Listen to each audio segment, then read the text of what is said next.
First of all, thank you. Thank each one of you for joining me today. It means a lot. And thank you for your comments. Thank you for sharing. Thank you for reaching out and sharing some of the things that you do. I'm a better person because of your comments and your contributions and your thoughts. You know, I've been thinking about gratitude a lot lately. And I've been asking myself the question, in all that I do I keep gratitude in the driver's seat? Or have I put it in the back seat? And there's a blog that's written by Skip Pritchard, who does an excellent job talking about gratitude in a lot of what he does. And I'm inspired to ask myself, have I been putting gratitude in the backseat? Now, most people that know me would say no, but looking at it through my eyes and looking at the difference that it can make, I'm now looking at everything that I do and saying, if I put more gratitude into this, in my business, my work, my activities, my family, how much would that elevate the results and elevate the people around me and elevate myself? And I've come to the conclusion that I'm just not doing it enough. Am I walking my talk? So, I'm looking at this. How does a piece of paper make a difference? How does one piece of paper with a little note make a difference? Can I share with you a note from April 12th, 1997, from somebody very, very, very special? It says, "Dear Lee, it's a simple one-syllable word that is often used without true feeling.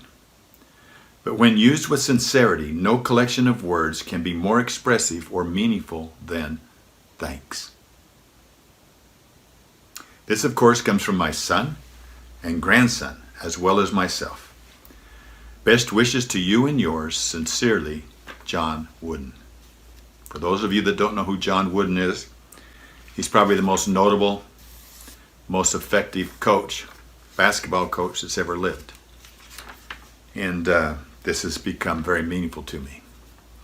And as I look at it, and I look how responsive he was, and I look at what Skip Pritchard talked about, he listed the things on how leaders can be more grateful, how they can integrate more gratitude into their lives.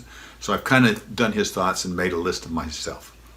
Number one, we have to recognize it. We have to see it. We have to acknowledge it. And if our brain's not looking for it, we won't see it. So acknowledge it. Number one, look around. If it's a large group, sometimes we do it to the large group. But more importantly, how do we get specific? Which is two, it has to be authentic.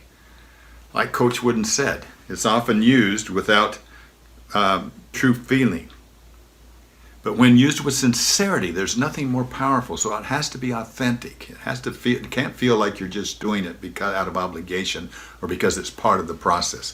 Kind of like we always say bless you after sneezing, we say thank you as well. So it has to be authentic. It has to be timely. Give thanks immediately after if you can. I've got to do a better job of that. I get to do a better job of that. Write notes, call them, express them, however you can do it, but express it as closely to the event as possible. A thank you received months later is nice, but nowhere near as powerful. Do the unexpected. Reach out to some of the people that would not expect you to reach out to. The ones that would be surprised if they got something from you. I'm just like this from John Wooden. How surprised was I when I got that? I don't think I did more than just, in this particular case, just pick him up at the airport. This is one of the first times I'd ever done anything with him, but yet he reached out and made sure that I had a special note from him. So doing something unexpected has incredible impact. You know that. And then when you do it with all of the other above, when you do it everything we've taught, when you acknowledge it, you're authentic, you're timely, and you do it unexpected, it's inspiring. And it's contagious, and other people will share it as well. So we are all leaders. Titles do not make leaders.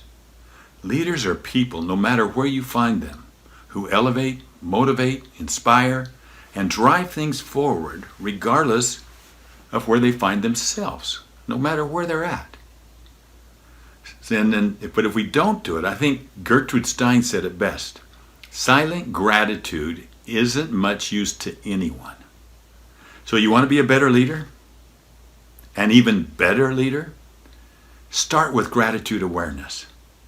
Start with gratitude awareness, then figure out how to express it in ways that are unique and remarkable and shareable and elevate other people. Let's ask each day this week going forward, and let's make it a habit going forward. Where can I see gratitude today? And who can I express gratitude to today?